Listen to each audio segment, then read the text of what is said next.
my plucky little platypi. You are watching Fifi Quest, the only show brought to you from a war front in 1995 on the fields of Serbia and Bosnia.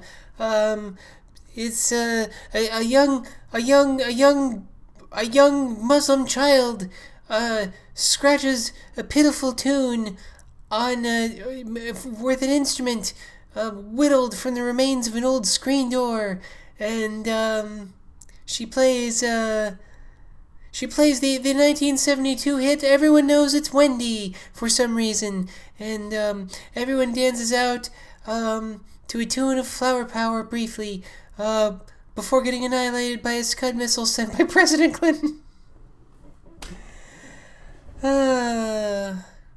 Who then probably beat one off right in the Oval Office. Here's the thing. Everyone's talking a lot about... Everyone mentioned how President Clinton had a lot of sex in the Oval Office.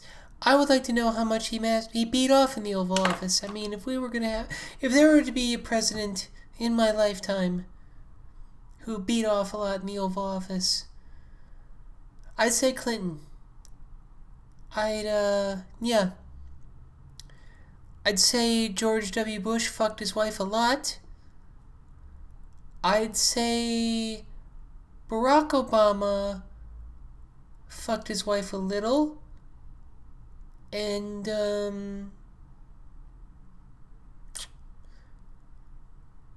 I think Jimmy Carter got pegged. Yeah, that adds up. That feels right, emotionally, to me. If you were to do, And George H.W. Bush, he just doesn't count. He's just not even a player, I mean, Barbara Bush, God bless her heart, she was no looker. But even she, what, you gonna look at your husband and be like, oh yeah, yeah, baby, I gotta have it. Hey, fucking guy who wins a war and still nobody likes, oh yeah, you're really getting my pussy wet. Any dang way. Welcome to Fifi Quest. I have a little announcement to make. As of right now, today, the day I'm recording this on, it is my 34th birthday. Hey! I kind of don't give a fuck. I'm not doing anything today. It was just a regular work day, because, it's Monday, and I'm in my 30s, so whatever. But I just said, oh yeah, also, we still can't do jack shit, so there's that. But anyway, I decided to make my birthday on Saturday, and I'm gonna have a fun day on that. I may go kayaking on the beach, although I don't know. Lord Newsom has decided he has extended the stay-at-home order again, which is fine. However, he also, I don't know if you know this, if you're not a Californian, he got caught eating out at some douchey restaurant, a month before he issued the stay-at-home order when he was encouraging everybody to stay home. He's a douche. Anyway. Oh, and by the way, I don't know how many of you are Angelinos who listen to this, but our mayor, Eric Garcetti, who is a cock sucker, his proposed COVID relief plan, by the way, you gotta know for a little backstory, parking tickets in LA, like to get in the way of the street sweeper, are about $78. If you lived in LA for 10 years, you've probably paid $1,000 in parking tickets. That's what's up. And his plan for COVID relief, you guys, was he was going to apply a $20 off coupon on all parking tickets, provided you pay within 48 hours. Yeah, that ought to do it, you cock sucker.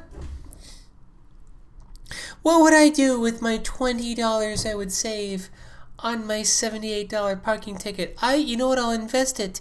And the next thing I know, I'll be at the Bohemian Grove planning a coup against FDR.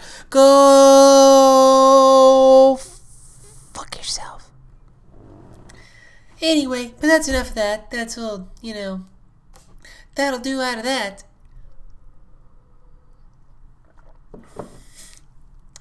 And so yeah, I guess another thing I did today. What else did I do today? Oh, I got a job as an employee at a COVID testing mobile site.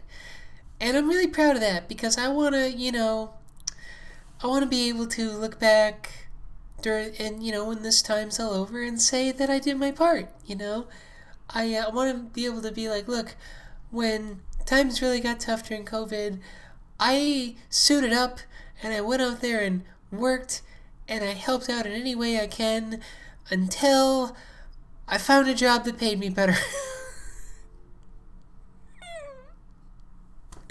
By the way, I think that's one of the worst things about COVID is just there's no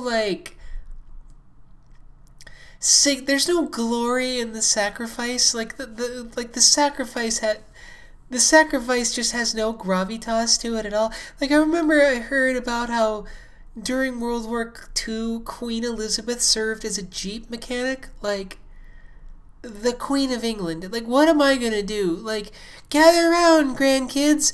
I beat off and played Breath of the Wild. Anyway. So, by the way, update on my life.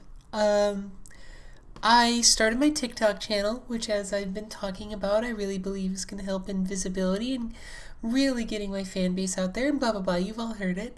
I posted my first video yesterday. I'm going to post my second one after I finish recording this. And you know what? In a little over 24 hours, it got about 19,300 views. And I got like hundreds of followers just based off one video.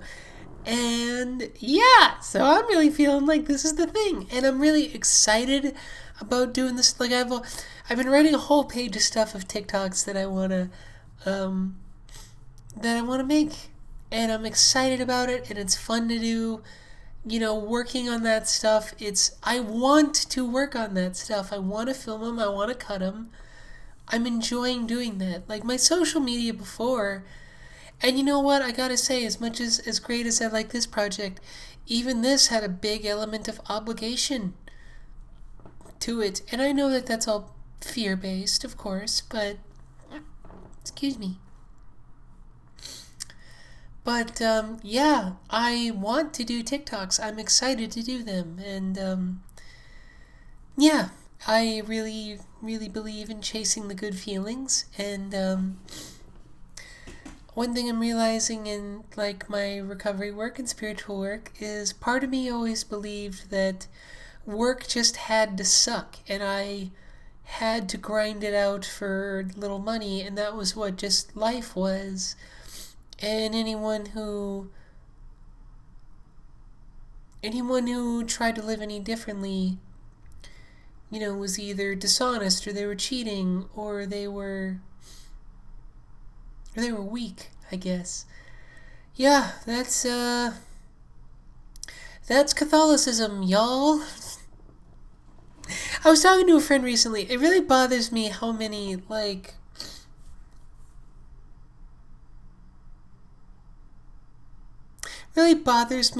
systems of spirituality are basically just codified self-loathing. It's like, I'm not...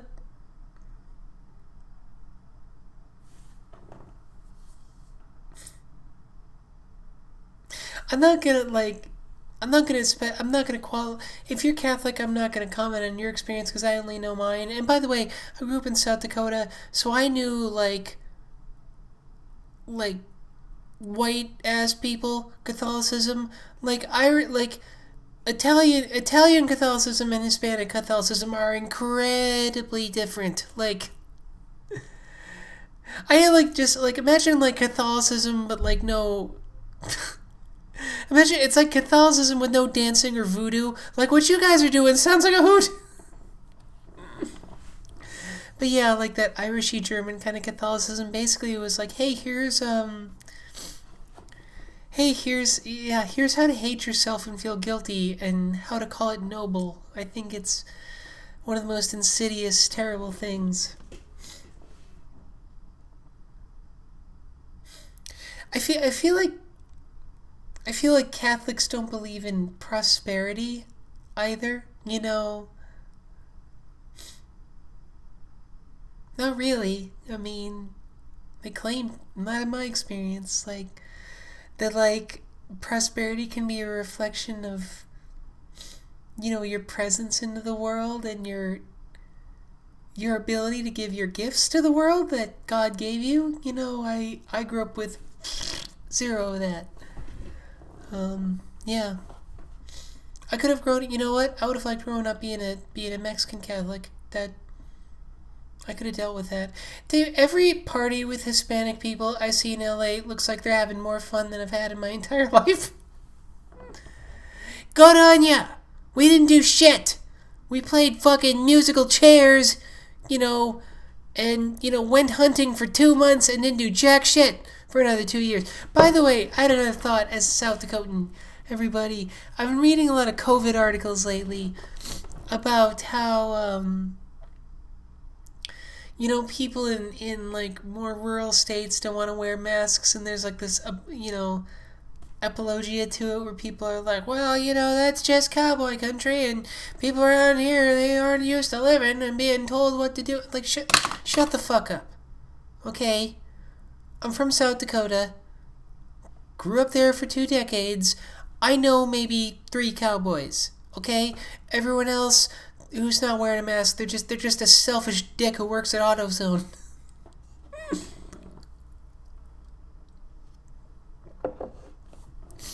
Anyway, excuse me.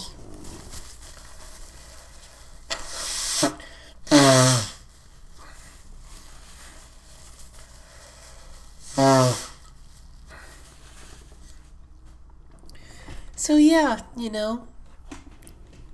that's what's up with me. And I guess I want to share something else recently. I was up for I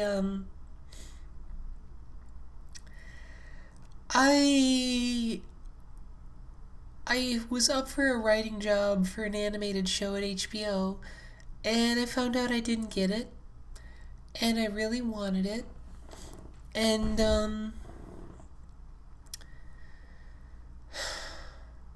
I just want to share about how I was really, really devastated, and it caught me at a bad time because I'm switching antidepressants, and the one I'm switching to has not built up an effective dose yet. As I said last week, the one I was on, I could not come at all. So, no, we're not doing that. Yeah, I had to come for 33 years as a boy. It sucked. Yeah, we're not getting in the way of Fifi and her fucking nutting, okay? So, but yeah, so that was a big part thing too. But I wasn't on, all that to say, I was not on the effective dose of the antidepressant at a time, which exacerbated the problem.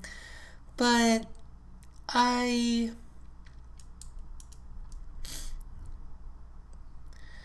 wanted to share an insight I had, spiritually speaking, about that whole thing. I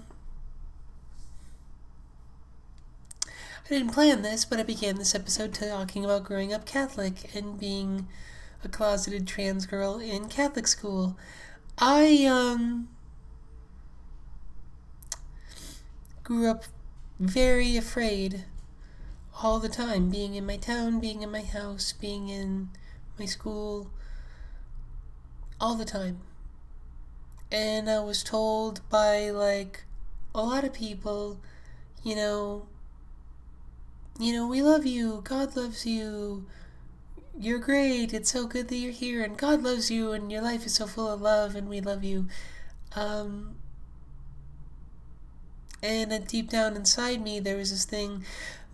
My method of being for a long time was I would nod along and go, yeah, great, awesome, I believe you, and play along, But deep down inside, there is part of me that saw this is 100% bullshit. They don't believe a goddamn word they're saying. If they see me, they might kill me. And I lived that way for a long time. And it didn't have to be... I carried that belief into my adulthood, and here's the thing. I had it about God for a while. Once I stopped believing in God, I do again now. But once I stopped, I took that method of belief and just moved it over to life, I didn't realize it, but the way I was living was... if people would say they liked me or they loved me or were here to support you, I would go, yeah, And deep down inside, I'd go, they're full of shit. Everything is bullshit. If they see who I am, they'll kill me. Everyone is out to fucking kill me. And they will if I slip even for a second and trust anything other than myself. And, in certain programs I'm in, that's a tenet of it, like giving your will over to a power greater than yourself. And even in those programs for a long time, I'll go, yep, I get that. That makes sense. No, yeah, it's not like in my school or in my town or anything like that. No. But I still had that bit of code, that bit of software in my mind where I would go, okay, this is they're full of shit. I can't rely on anyone. I can't rely on God. I can't rely on life. I can't rely on people. I have to control everything. I can't trust anyone. And I can't ever be vulnerable or visible to anybody. And I really believe that belief kept me alive for a long time, and it had to be hyper vigilant all the time. The thing is, life stopped being like that decades before I realized. And maybe a single decade, but doesn't matter. Not that old. Jeez, I'm only 34 today. So shut it, you little transzoomers. Alright? Grandma's talking! So all that to say, and for me, whatever it is, that breaking line of trust, for whatever reason, is money. I don't want to hold on to this belief anymore, but part of me sees money as okay, it's like the bricks that I used to build the wall that I used to put between me and horrible, horrible life. And all the monsters and terrible things, I can build a wall of money. That way I can stay in my house, I can stay in what I need. I don't ever need anyone if I can build that wall of money. So when things in my financial career world get jeopardized, I take it really hard. I get afraid for my life, even though that's not logical. Well, it was logical, and I couldn't get rid of that belief for a long time because I couldn't see it. And now not only do I see it, I respect it. Rather than, if I was working that hard to keep someone safe, and one of its MOs was distrust, saying no matter what anyone tells you, don't trust anyone or they'll kill you. That's how I lived as a kid. I can see how it wouldn't want to let up control, and it wouldn't be willing to trust new information that says that it can. Of course I couldn't.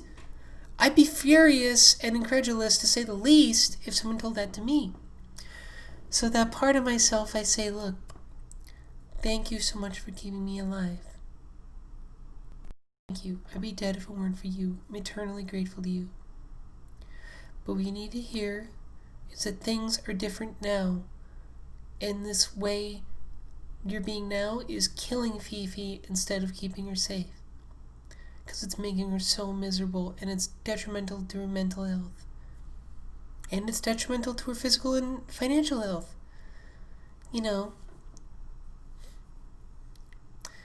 And I say, but here's the thing.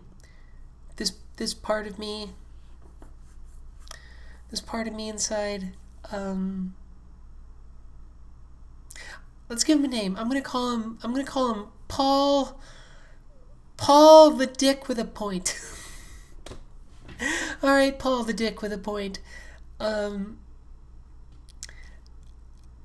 This isn't keeping Fifi safe anymore, but you are so vigilant and you're so observant and you're so adaptable and you're so devoted to keeping Fifi safe that I know you have it in you and you're able to adapt to this new information and to let your guard down, to finally put your sword back in the sheath, so to speak. So anyway, that's all I got. I think that might be this episode. I think that feels, it's a little shorter, but that feels conclusive to me. As always, I love you guys. Thanks for listening. Follow me on TikTok at Fifi-Dosh, at FIFIDOSCH. Shout out to Alistair Wallace for having me on his podcast recently. Be on the lookout for that. I'll put the information in the show notes. And, geez, I forgot the full title of your podcast, Alistair. I'm so sorry. I'm going to Google it right now.